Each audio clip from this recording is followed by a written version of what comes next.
PDS బియ్యం దందాలో కొందరు పోలీసుల హస్తం ఉన్నట్లుగా వార్తలు వినిపిస్తూ ఉన్నాయి. కొందరు పోలీసుల సహకారంతో రేషన్ బియ్యం బార్డర్ దాటిపోతుందనే విషయాలు బయటకు వచ్చిన నేపథ్యంలో పోలీస్ సిబ్బందిలో అలజడి మొదలైంది. ఇటీవల ఒక బోర్డర్ చెక్ పోస్ట్ వద్ద అక్రమంగా తరలిస్తున్న రేషన్ బియ్యాన్ని పట్టుకున్నారు. ఇద్దరు వ్యక్తులను అదుపులోకి తీసుకుని విచారిస్తున్న సమయంలో కొందరు వ్యక్తులతో పాటు కొందరు పోలీసుల పేర్లు బయటకు వచ్చాయి. రేషన్ బియ్యం దందాలో పోలీసుల ప్రమేయం ఉందని తేలడంతో పోలీసు ఉన్నతాధికారులు విషయాన్ని సీరియస్ గా తీసుకున్నారు.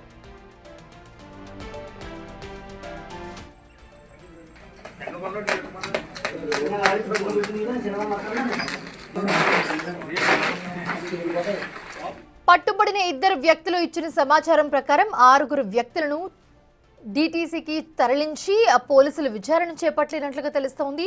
అలాగే ఉమ్మడి నల్గొండ జిల్లాలో జరుగుతున్న పీడీఎస్ దందాపై ఆరా తీశారు multi zone 2 range IG Satyanarayana. Suryapet జిల్లాలో వివిధ పోలీస్ స్టేషన్లను సందర్శించి వివరాలు రాబట్టారు ఐజీ సత్యనారాయణ.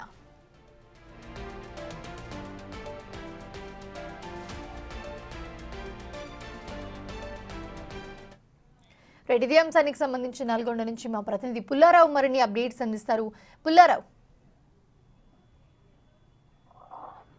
మౌనిష, ఆ పీడీఎస్ దందా అనేది ఉమ్మడి నల్గొండ జిల్లాలో యథేచ్ఛగా కొనసాగుతున్నట్టు కూడా వార్తలు వస్తున్న నేపథ్యం అయితే ముఖ్యంగా ప్రభుత్వం పీడీఎస్ దందాను అరికట్టడం కోసం అని చెప్పి అనేక రకాల చర్యలు తీసుకుంటున్నప్పటికీ కూడా ఈ యొక్క దందా అనేది యథేచ్ఛగా కొనసాగుతున్న విషయంలో అసలు ఏం జరుగుతుంది, ఈ దందాలో ఎవరి ప్రమేయం ఉంది అనే విషయాలు ఆరాధించే వరకు కొత్త విషయాలు వెలుగులోకి వస్తున్న పరిస్థితి ఉంది. ముఖ్యంగా ఈ యొక్క పీడీఎస్ దందా చేస్తున్నటువంటి కేటుగాళ్లకు కొందరు పోలీసులు కూడా ఒత్తాసు పలుకుతూ వాళ్ళకు సపోర్ట్ చేస్తుండటం వల్లే ఈ పీడీఎస్ దందా కొనసాగుతుందనే విషయాలు మాత్రము అందరినీ విస్మయం కలిగించే విధంగా చేస్తున్నారు అని చెప్పవచ్చు. ఇదే విషయానికి సంబంధించేసి ఇటీవల కాలంలో ఒక బార్డర్ చెక్ పోస్ట్ వద్ద పీడీఎస్ తరలిస్తున్నటువంటి వాహనాన్ని పట్టుకొని దాంట్లో ఉన్నటువంటి ఇద్దరు వ్యక్తులను అదుపులోకి తీసుకొని విచారించగా వారు చెప్తున్నటువంటి విషయాలు మాత్రం చాలా విస్తుపోయే విషయాలు కూడా వాళ్ళు చెప్పారని చెప్పి మనం చెప్పవచ్చు. ఈ యొక్క విషయానికి సంబంధించేసి ముఖ్యంగా ఈ పీడీఎస్ బియ్యానికి సంబంధించి అంటే ఎవరు ఈ యొక్క బియ్యాన్ని అక్రమంగా రవాణా చేస్తున్నారు, ఎవరున్నారు, దీని వెనక ఎవరున్నారు అని చెప్పేసి విషయాన్ని ఆరోపిస్తున్న క్రమంలో ఆ యొక్క కొద్దిమంది వ్యక్తుల పేర్లతో పాటు కొంతమంది పోలీసుల పేర్లు కూడా బయటకు వచ్చిన పరిస్థితి ఉంది.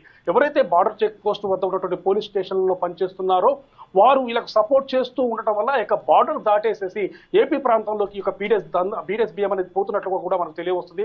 ముఖ్యంగా ఈ యొక్క బార్డర్ దాటించిన తర్వాత ఈ బియ్యం మొత్తం కూడా కాకినాడ పోర్టుకు చేరుతున్నట్టు కూడా మనకు తెలియవస్తుంది. సో ఈ విధంగా పీడీఎస్ బియ్యం దందాను అరికట్టడానికి అనేక రకాల చర్యలు తీసుకున్నప్పటికీ కూడా కొంతమంది పోలీసుల సహకారంతో ఈ యొక్క దందా కొనసాగుతుందని చెప్పేసి విస్తుపోయే విషయాలు ఎప్పుడైతే బయటకు వచ్చాయో దీంతో వెంటనే పోలీసు ఉన్నతాధికారులు అలర్ట్ కావడం జరిగింది. ఈ యొక్క విషయంపై పూర్తి స్థాయిలో వారు దృష్టి సారించారు.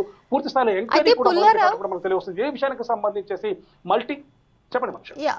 పుల్లారావు, అసలు పోలీసులు ఎందుకు దీనికి సహకరిస్తున్నారు? ఈ దందా మొత్తంలో కూడా పోలీసుల హస్తాలు కూడా ఉన్నట్లుగా మనకి సమాచారం అందుతుంది. అండ్ వన్ మోర్ థింగ్ ఏంటంటే వాళ్ళ ప్రోద్బలంతోనే వాళ్ళ సపోర్ట్తోనే వీళ్ళు ముందుకి యథేచ్ఛగా దందా సాగిస్తున్నట్లుగా చెప్తున్నారు. సో అసలు ఎవరున్నారు పోలీసులు అంటే ఏ స్థాయిలో వరకు ఉండొచ్చు? యాక్చువల్గా పోలీసుల హస్తం ఎందుకుందంటే యాక్చువల్గా పీడీఎస్ బియ్యం దందా ద్వారా ఎవరైతే దందా చేస్తున్న వ్యాపారస్తులు ఎవరున్నారో వాళ్ళు చాలా పెద్ద మొత్తంలో కూడా డబ్బులు కొల్లగొడుతున్న పరిస్థితి ఉండడం జరిగింది.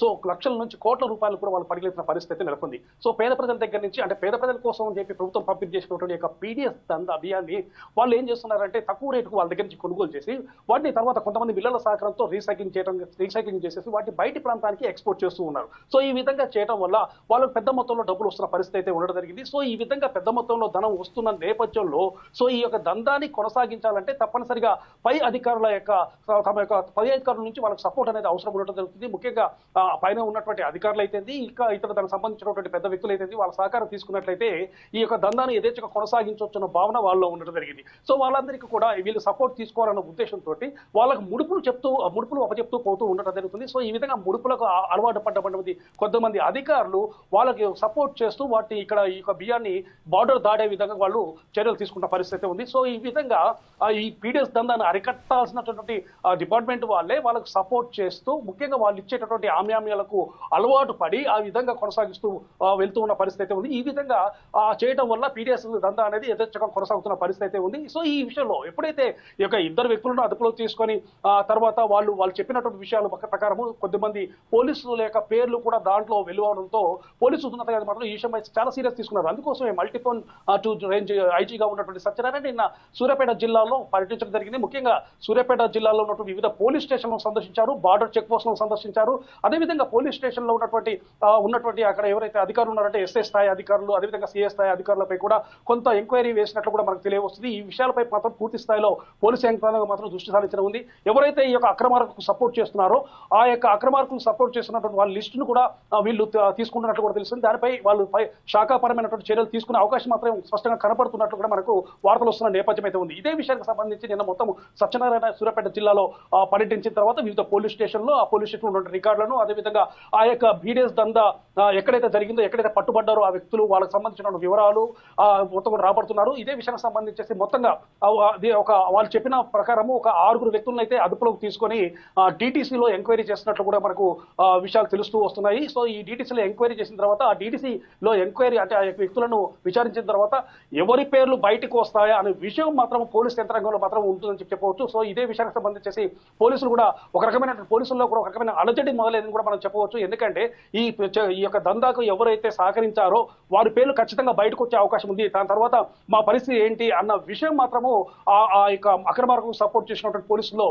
ఉన్నట్లు కూడా మనకు సమాచారం వస్తుంది. సో ఈ విధంగా డిటిసిలో ఎంక్వైరీ పూర్తయిన తర్వాత దీని వెనుక ఎవరు హస్తం ఉన్నది, ఎవరి సహకారంతో ఈ యొక్క పీడిఎస్ దందా కొనసాగుతుంది అనే విషయాలు మాత్రం పూర్తి స్థాయిలో వెలుగులోకి వచ్చే అవకాశం అయితే ఉంది. మన Mounisha. Right, thanks for the updates Pullarao.